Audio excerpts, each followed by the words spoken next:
2 days నుంచి మనం చూస్తున్నాం భారతీయ జనతా పార్టీ పైన కామెంట్ కానీ, అదేవిధంగా బండి సంజయ్ గారు కేంద్ర మంత్రి ఆయన పైన కామెంట్ కానీ చాలా ఎక్కువనే ఈ బీఆర్ఎస్ నేతలు ఇప్పుడు కాంగ్రెస్ నేతలు స్టార్ట్ చేస్తున్నారు. కామెంట్ ఏ విధంగా చేస్తున్నారంటే, బండి సంజయ్ గారు కొడుకు ఒక తప్పు చేసిండు, అది తప్పు చేసిండా లేదా, ఆల్రెడీ ఎస్ఐటి ఒక ఏర్పాటు చేసినారు. ఈ ఎస్ఐటి పెట్టిన తర్వాత ఎంక్వైరీలో అసలు వాస్తవం ఏంది అది మొత్తం బయటికి వచ్చేస్తుంది. కానీ ఇంకా ఎంక్వైరీ కూడా స్టార్ట్ కాలేదు.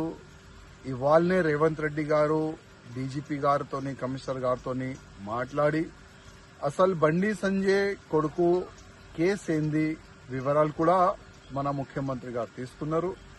ముఖ్యమంత్రి గారు అడిగినారు కూడా, బండి సంజయ్ కొడుకు పైన కంప్లైంట్ చేసి చాలా రోజైంది, ఎందుకు యాక్షన్ తీసుకోలేదని ముఖ్యమంత్రి గారు కూడా అడిగినారు.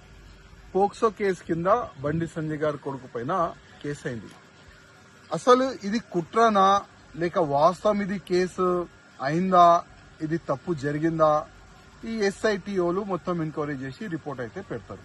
కానీ బండి సంజయ్ గారు గాని మా పార్టీ కార్యకర్తల అధికారులు ఎవరు కూడా ఎంక్వైరీ జరగకూడదు ఎవరు కూడా చెప్పలే.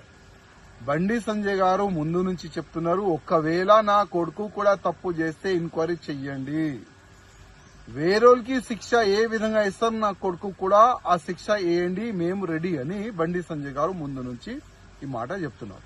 ఈ మాట చెప్పిన తర్వాత కూడా కంటిన్యూగా బీఆర్ఎస్ వాళ్ళు కొంతమంది ఎలక్ట్రానిక్ మీడియాని ఫేవర్ గా తీసుకొని, కొంతమంది యూట్యూబ్ ఛానల్ ని ఫేవర్ గా తీసుకొని చాలా వరకు బీజేపీ పైన అటాకింగ్ చేస్తున్నారు, బండి సంజయ్ గారు పైన అటాకింగ్ చేస్తున్నారు, మా పెద్ద నాయకుల పైన అటాక్ చేస్తున్నారు. చేయని వాళ్ళ అలవాటు. కానీ 29 ఇంటర్మీడియట్ మన విద్యార్థులు, అది కూడా వాళ్ళు మేనర్ ఉండే చనిపోయినారు ఇదే బీఆర్ఎస్ సమయంలో. అప్పుడు ఇదే రిజైన్ గురించి అంశము ఎవరు కూడా లేపట్లే. అప్పుడు ఎవరు కూడా దీనిపైన మాట్లాడలే. ఎంతో మంది విద్యార్థులు చనిపోయినారు. అదేవిధంగా జూబ్లీ హిల్స్ లో ఒక ఎంఐఎం నేత కొడుకు రేప్ కేసులో కూడా ఇన్వాల్వ్ అయినారు. మళ్ళా దానికి పెద్ద పెద్ద నేతలు కూడా సపోర్ట్ చేసినారు. అప్పుడు కూడా రిజైన్ గురించి ఎవరు కూడా మాట్లాడలే. కానీ ఇవాళ బండి సంజయ్ గారు రిజైన్ ఇవ్వాలని ఒక అంశం లేబడుతున్నారు. రిజైన్ ఎందుకు ఇవ్వాలి? బండి సంజయ్ గారు ఒకవేళ ఎంక్వైరీ జరగకూడదు, నా కొడుకు అమాయకుడు చెప్తే ఆ విధంగా మీరు డిమాండ్ చేయొచ్చు. కానీ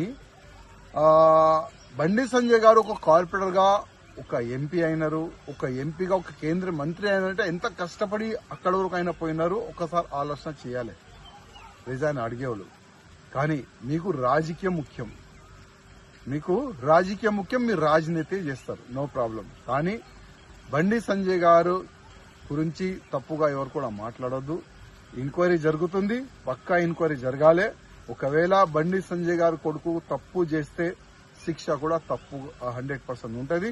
దానికి బండి సంజయ్ గారు గాని ఏ భారతీయ జనతా పార్టీ నాయకుడు గాని అడ్డు రారు. 100% ఎంక్వైరీ జరుగుతుంది. ఆ ఎంక్వైరీలో ఏమొస్తుంది అది నేను చెప్పలేను. కానీ మా పార్టీ నుంచి క్లియర్ గా ఒక మెసేజ్ ఉంది, ఎవరైనా తప్పు చేస్తే శిక్ష పక్కా ఉంటుంది, అది ఎవరైనా ఉండదు.